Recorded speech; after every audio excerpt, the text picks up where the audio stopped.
Update sa pinakahuling mga usapin sa mundo ng palakasan. Atin ang pakinggan dito sa Ang Pilipinas Ngayon.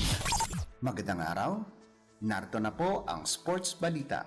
Lumapit ang San Beda University para sa isang pwesto sa Final Four ng NCAA Season 100 Men's Basketball Tournament pagkatapos dominahin ng koponan ang Jose Rizal University.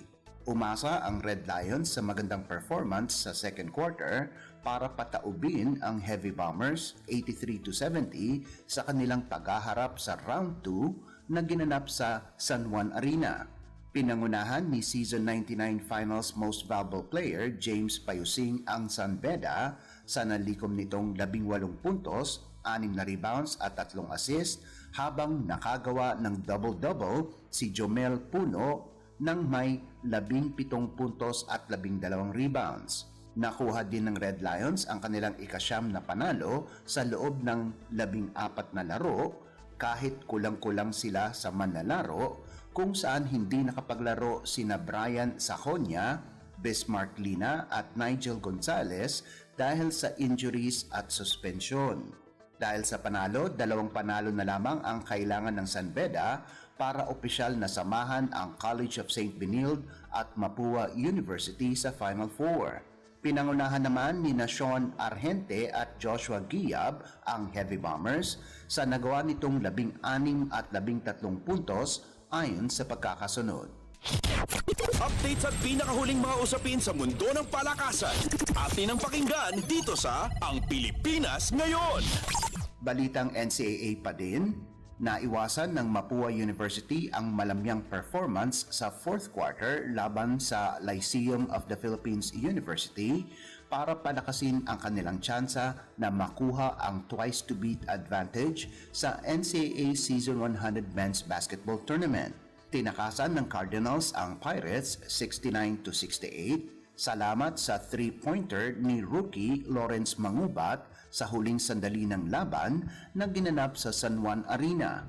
Nakuha ng Cebuano rookie ang huling 5 puntos ng Cardinals kasama na ang game winner para makumpleto ang pangunguna sa kanyang koponan na may 16 na puntos kasama pa ang 5 rebounds at 2 assists.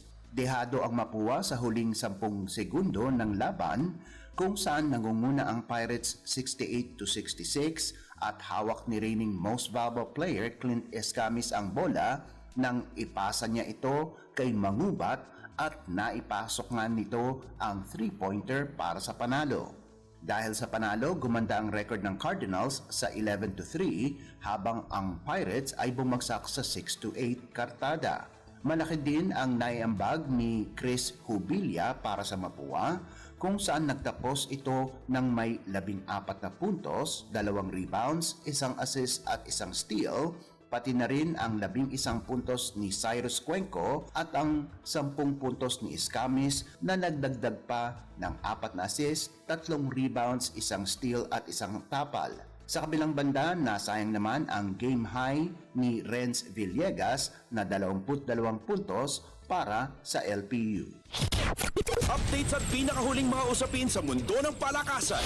Atin ang pakinggan dito sa Ang Pilipinas Ngayon.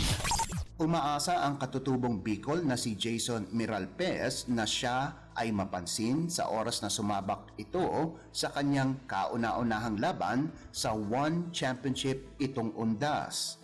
Makakalaban ng 20 anyos na binansagang Dumangmang Warrior si Robson de Oliveira sa One Friday Fights 85 sa Nobyembre 1 na gaganapin sa Lumpini Stadium sa Bangkok, Thailand. Papasok si De Oliveira sa laban ng may 8-2 record.